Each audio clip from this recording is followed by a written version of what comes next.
So I'm going to start off with the first and best journalist question. Please say and spell your name. Sudie, S-U-D like David, I-E, Landry, L-A-N-D-R-Y. Thank you very much. You're welcome. Sudie, where did you grow up? Did you grow up here? I grew up in Shreveport, Louisiana. Shreveport, Louisiana? Married and came to Cajun land and been here 50 years. 50 years. Yes. Wow. So you've been in Cajun land for a while then? Yes, I have, and I am almost Cajun. Almost Cajun. Almost. So is that a distinction? I guess Shreveport is not considered Cajun. No way, no way. It is such a different world. Traveling from Shreveport to Lafayette, Louisiana is like a totally different world. Culture, everything, family. And in Shreveport, it's not a family unit. You have no idea who your neighbors are. In Cajun land, they introduce you with food and hello, and you have a friend from the moment. Do you still go to visit Shreveport? Of course. Of course. I still have some relatives there. Some relatives there. And they're like family, I hope. They definitely are sisters and brothers, yes. Good. So besides the hospitality and the overt friendliness down here, what are some other differences that you've noticed? You say it's very different. The biggest difference is, of course, start with the food, but the friendliness, the willingness, the hugging. Geez, when I came here and someone went to hug me, I'm like, whoa, wait a minute. But then after a while, you begin to enjoy it. So the culture itself is just inviting. In Shreveport, everybody's to their own, doing their own thing. Not to say anything bad, it's just that's why people who come to this area, that is why they stay and they don't leave, because we're getting what we didn't get somewhere else. We fall in love with the community in Cajun land. I did. What was it like growing up in Shreveport? Well, that is a totally different story for me. It was I was not allowed to do a lot of things. In that age, I am 68 years old. I'm proud to be alive. But because of that age, there's a lot of things being done now that was not done then. For example, you didn't just go out anywhere, dancing or anything like that. What you did was read, and you would go to school and you'd come home, do your chores. That's the kind of growing up I had. And once in a while, enter a talent show. And that's where I became an author many years ago, writing down my thoughts. For talent shows? Talent shows, mainly singing with brothers and sisters. And then from there, writing down the story of what took place and just journaling, kind of. In those days, we called it diary. Now it sounds, I guess, to me maybe because I grew up at a later time probably, that sounds like a strict upbringing. Would you call it a strict upbringing? Actually, my upbringing was with a blended family. And prior to that, there was a lot of things being raised in a foster home between a split mother and father. Father remarried and then I had a stepmother. She had a child, and there were 6 of us. So altogether, there were 7 kids, and my stepmother was 19 years old. So needless to say, I really appreciate even being alive today, considering that at 19 years old, I don't know if I would have been able to be as patient as maybe she was. Where were you in the range of age? The oldest. You were the oldest? I was the oldest. I am the oldest, all the way down to now, whatever. Don't make me do math right now. 6 from 68. What, 62? Were all the kids kind of close-ish in age? Very close, Yeah. like a year apart. Okay, wow. 6 all the way down to 1 when we went to the foster home, and then later on, of course, we're still 1 year apart. We have a lot of good stories to tell. Did you find being the oldest, did you bear some more responsibility maybe than? I definitely did. Yeah. In fact, I wrote a book, and at this time it's pulled, but it wasn't your normal upbringing, so that is a topic I don't talk about too much. But we can find it in the book. Definitely. Okay.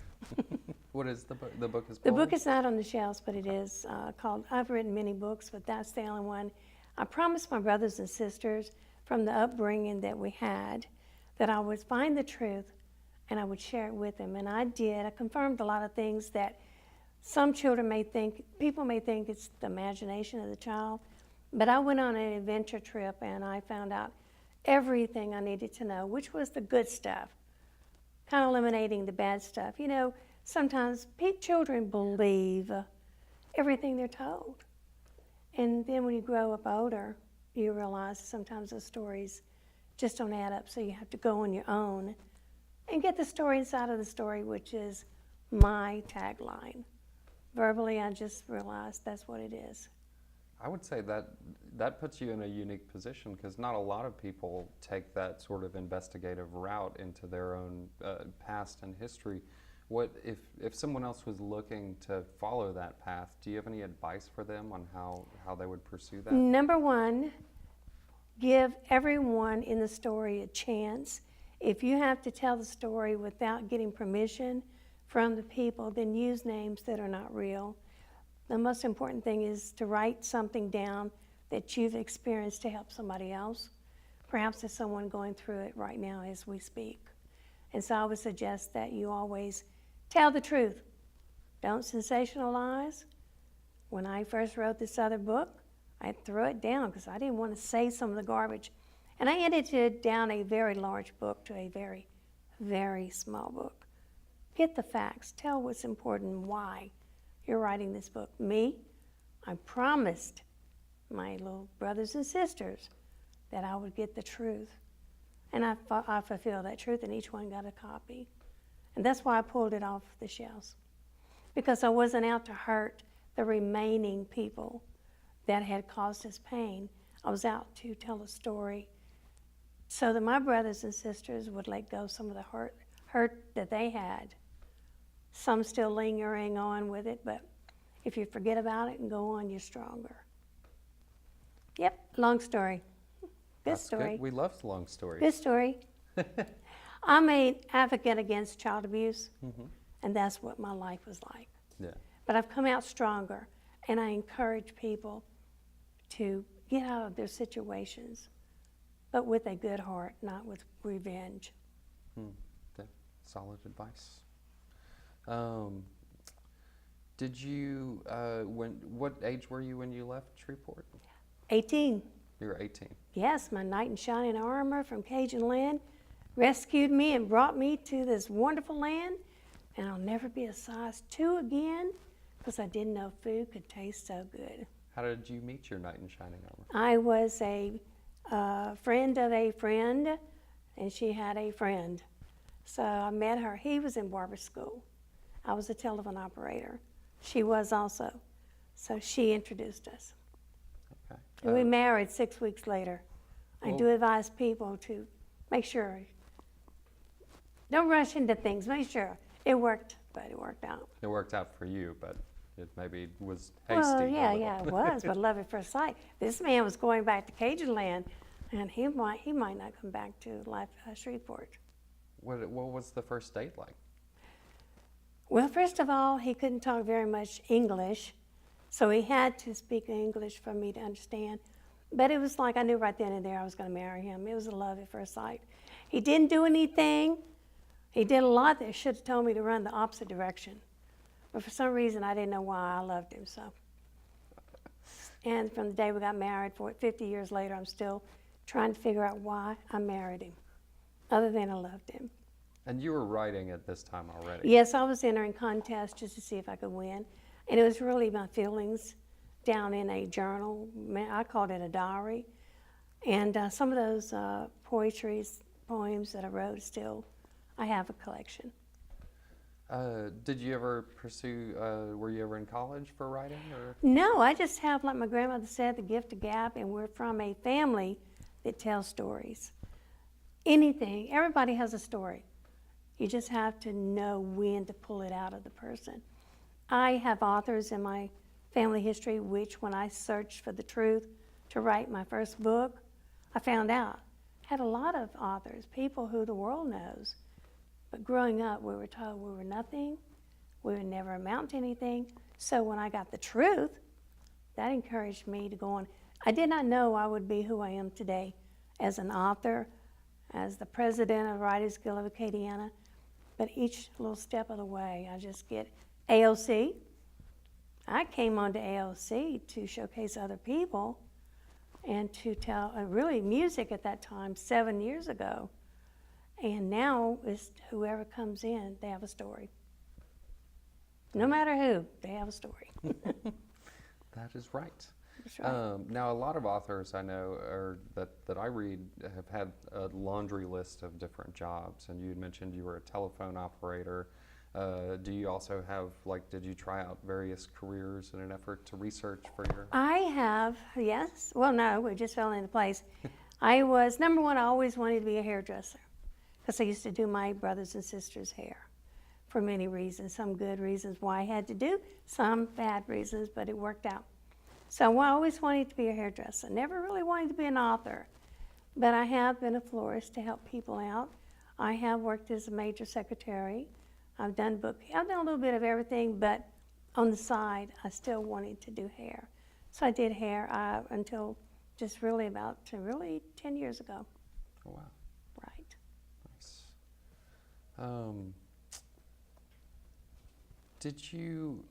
Were there any, I know there was difficulty in growing up, and some of your parental figures may not have been this for you, but did you have any mentors when you were growing up? Any people that you looked up to? I would make, well, yes.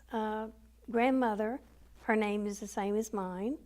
Sudie, she was a Sudie Hardy Irby. I was a Sudie Irby, now Landry. My grandmother passed away about 5 years ago, and that's who I would go. After I got out of high school, I took it upon myself to go back to her. She was my mentor, even though she never said verbally, I love you, you knew that she did. And she told me one day, right before she passed away, that she knew that I knew that she loved me. And I said, yes, sometimes words are not the only thing you need to hear, is the comfort of the arms and whatever. So yes, my grandmother. She told me a long time ago one little verse. Jesus loves me, this I know, for the Bible tells me so. And Matt, that one little line has got me through some of the darkest periods of my life. Because I figured somebody loved me, even if they weren't showing it, so. That's sweet. That's what I hung on to. That's excellent. How you mentioned that you first came to AOC 7 years ago to help to promote music and to then showcase writers, I guess it transitioned into, or? Well, no, actually I come in like a bad wind. I had seen something I didn't like, and I was on a mission to get rid of that certain program.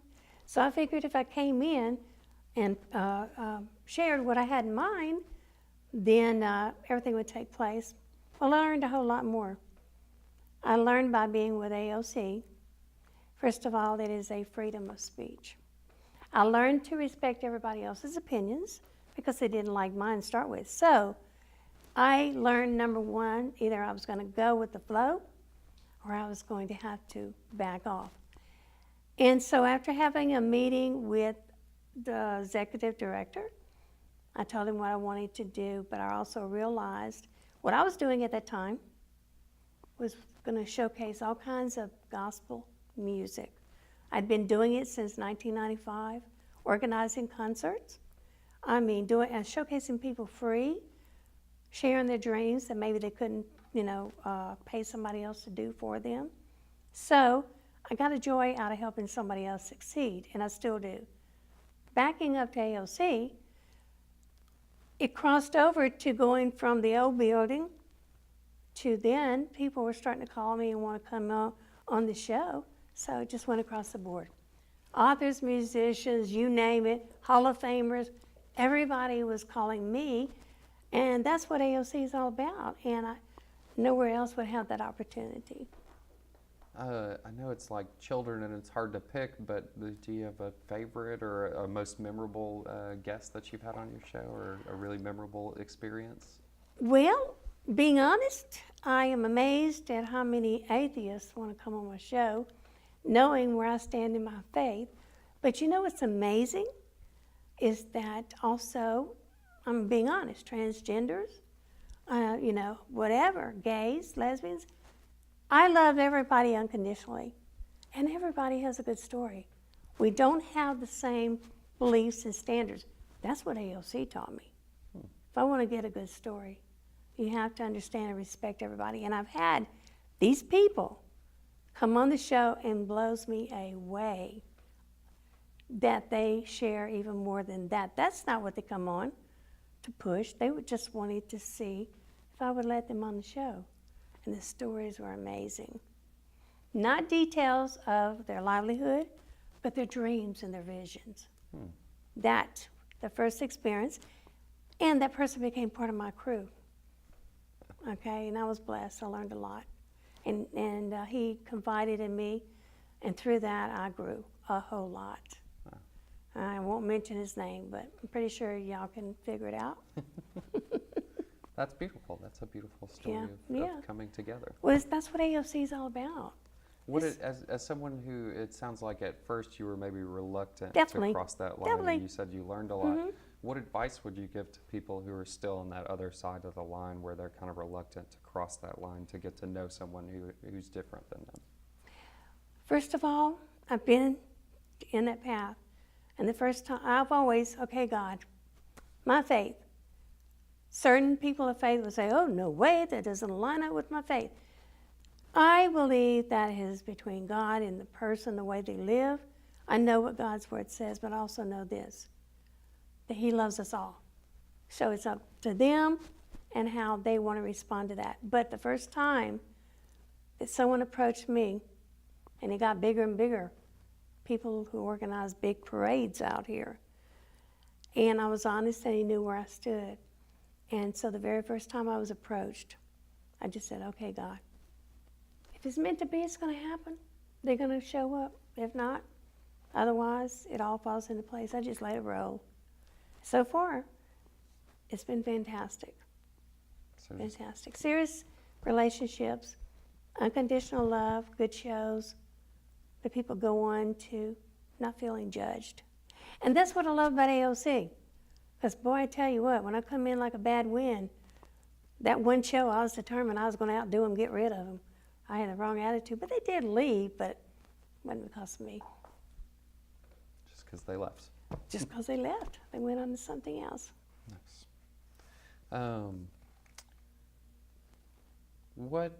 So it sounds like, but I may have you rehash it a little bit. What was your first impression of AOC? It sounds like it was not a great impression. Yeah, well, what? Well, just I learned of AOC at my home when my kids were watching a certain program.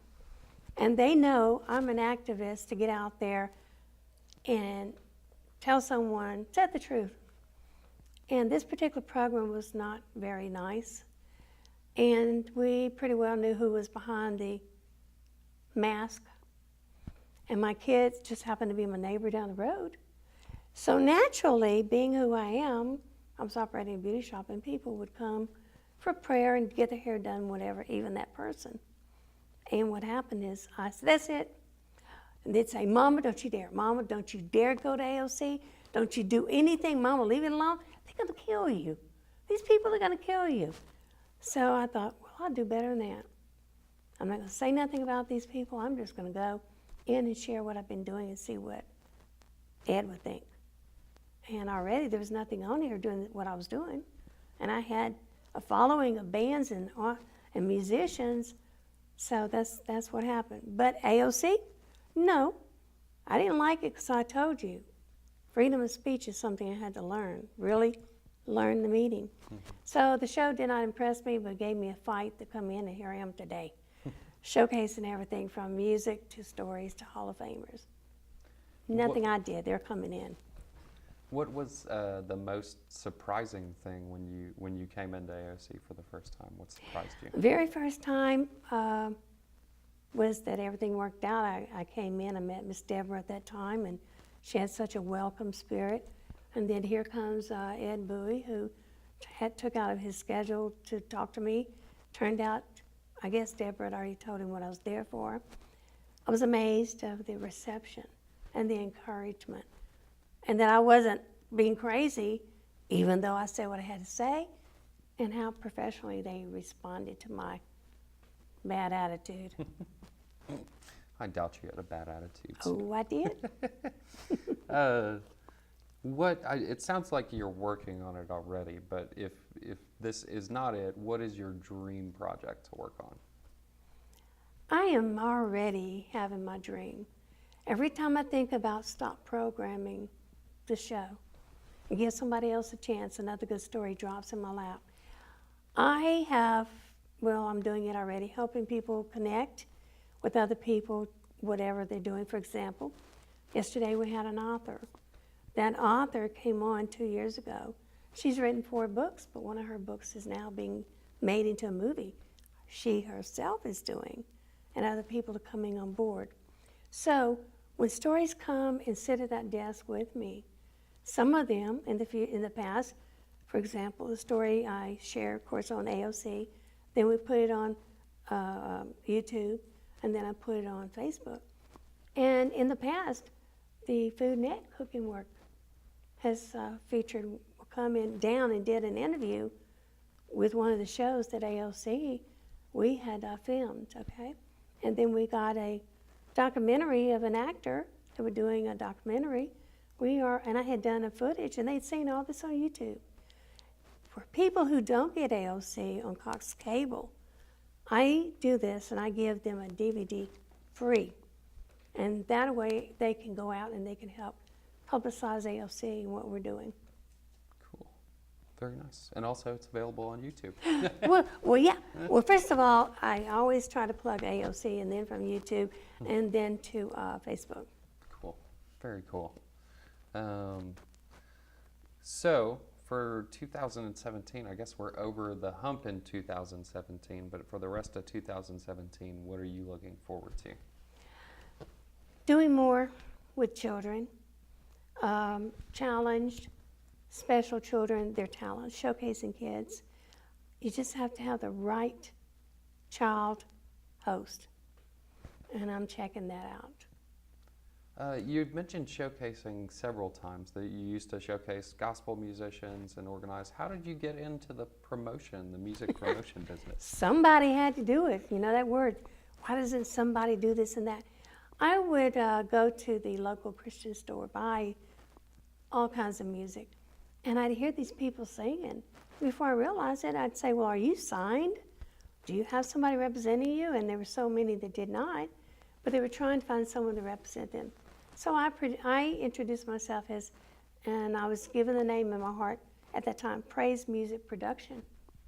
And so I said, well, what am I getting on our list, my list? How about being on this list?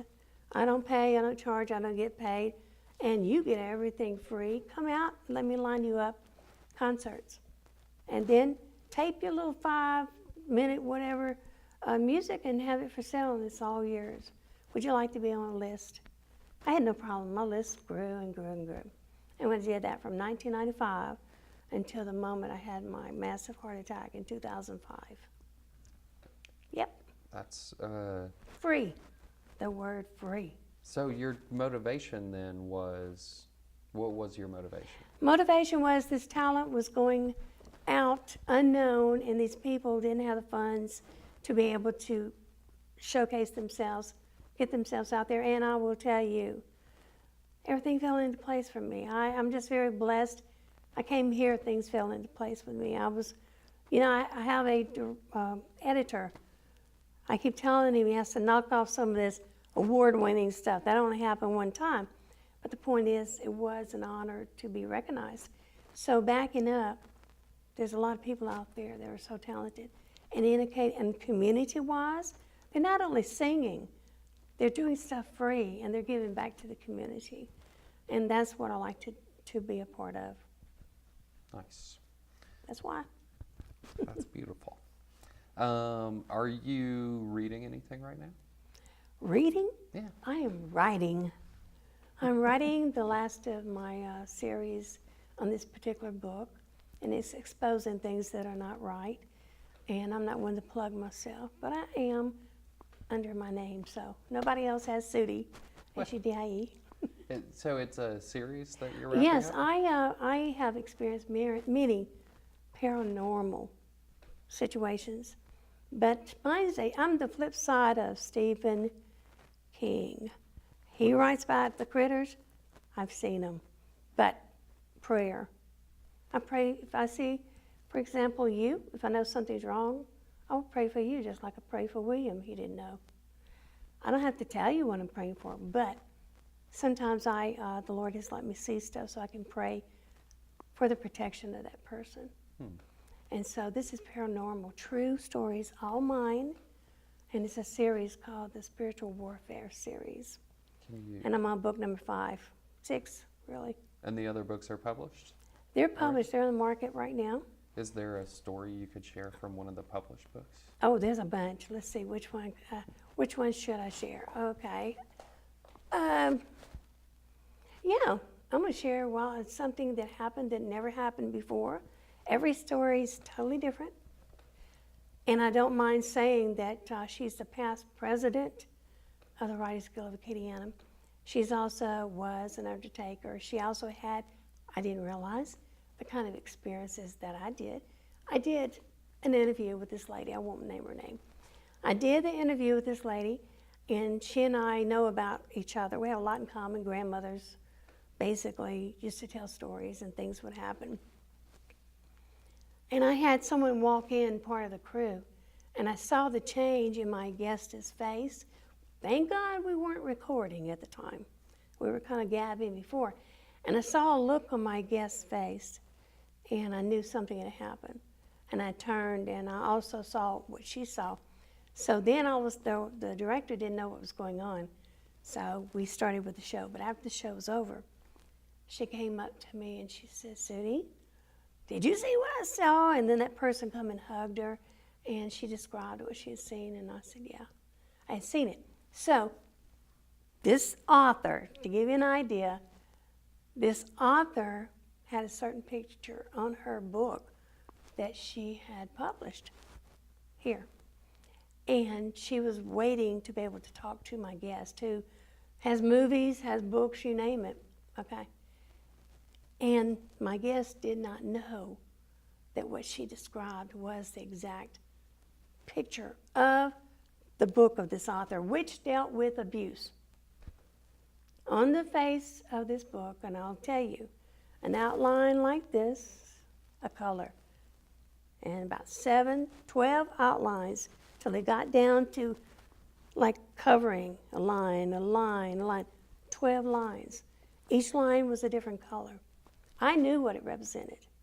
And in the middle was a form that was bundled up on the cover like a baby fetus, white. Well, I knew the story of this person because I'm the one that encouraged her to write it. No one took her really serious here until they realized she had written the story. She had 12 personalities, and in the end, they all 12 wrote part of the book that she had to rewrite. So what my guest saw, she told me, she said, Sudie, I got to tell you, and she told me that. And I said, yeah. She said, but you don't understand. This is something I don't want. I said, I do understand. It's what we don't want that sometimes we get, so how do we handle it? She didn't go out announcing to everybody what she saw, but she knew that I would understand. So that's just a sample.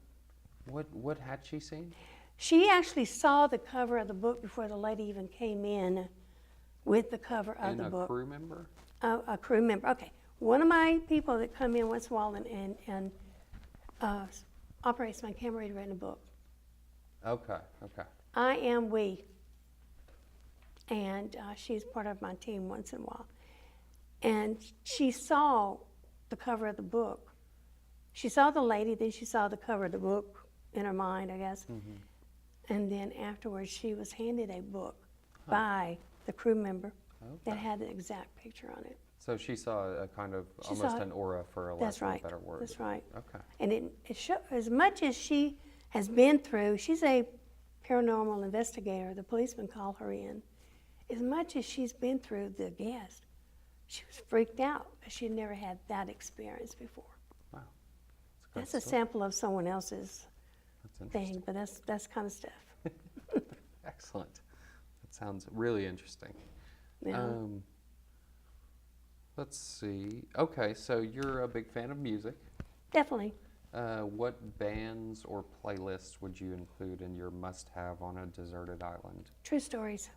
True stories. Which Country was my number one, but gospel has better words.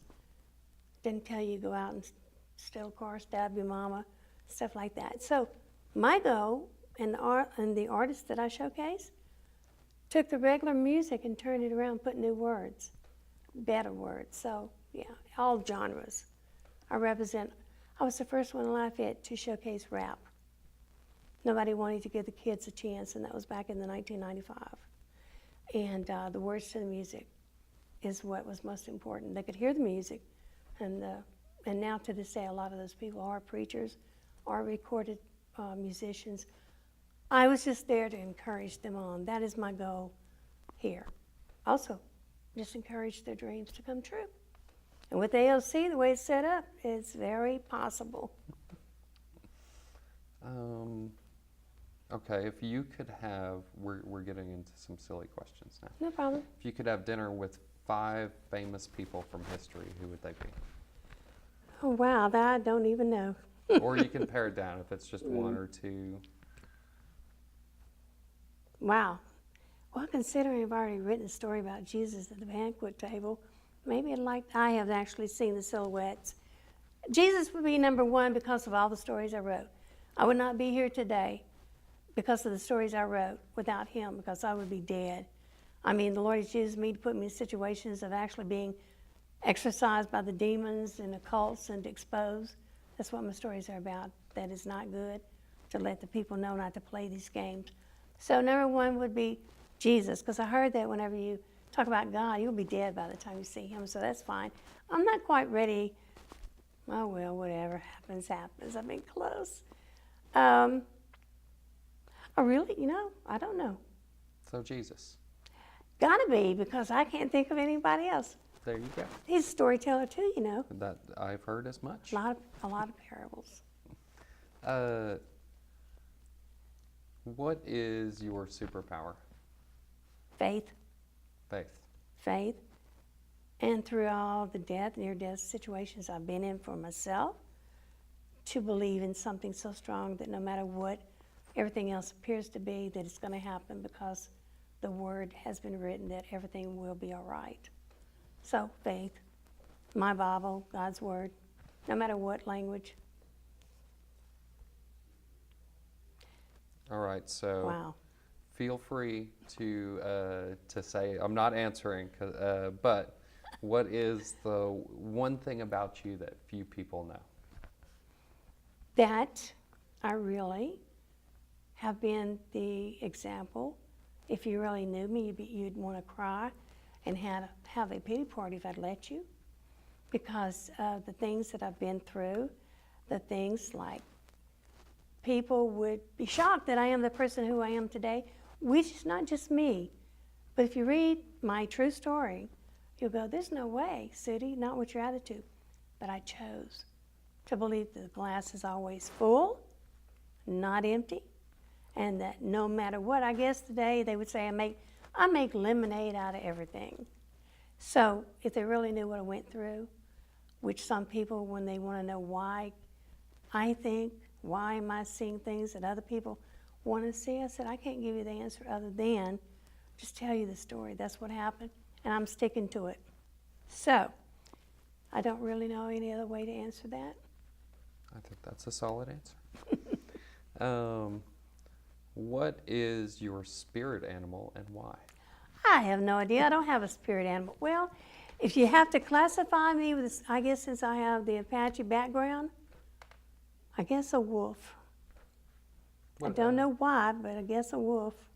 What qualities do you think you and a wolf share? What are Strong, leader. If I believe in something, like a dog with a bone, you're not taking it away from me. I may find a different route to get there, but I'm going to get there. But not condemning anybody. I'm not one to condemn. I try not to be anyway. So that's all we can do, I think. What achievement are you most proud of? Honestly, I wrote those stories that are now published in the 80s. Some of the things I wrote when I was going through a home life situation, never had I ever thought that I would be a published author, but a person kept asking questions, and I had put some on a blog, and I would say, look, go here, scroll down here, read this story. That would probably answer your question. And before I knew it, I was talking to a publisher who volunteered he wanted to know who wrote all this. But I wrote under a pen name, okay, because I didn't want people just focusing on Sudie. I wanted them to focus on the story. And he finally asked me who Angel Writer was, and I said, me. He said, well, would you let me publish your books? And I just said, hey, if you got the money, honey, go ahead. And sure enough, free. I can't ask for better than that. I love free. Everything I've done is free. So Angel Writer, that was your pen name? Angel Writer was my pen name on my blog. And then after we published the books, I stopped telling people about that, and then went to letting them know they're at more, different places. Yeah. How would you like to be remembered? Honest. Basically giving. I've thought about that before. I remember a long time ago in a contest to go out of this world knowing I do not have an enemy. If that's possible. All right, I think we're at around the last question. Describe yourself in 3 words.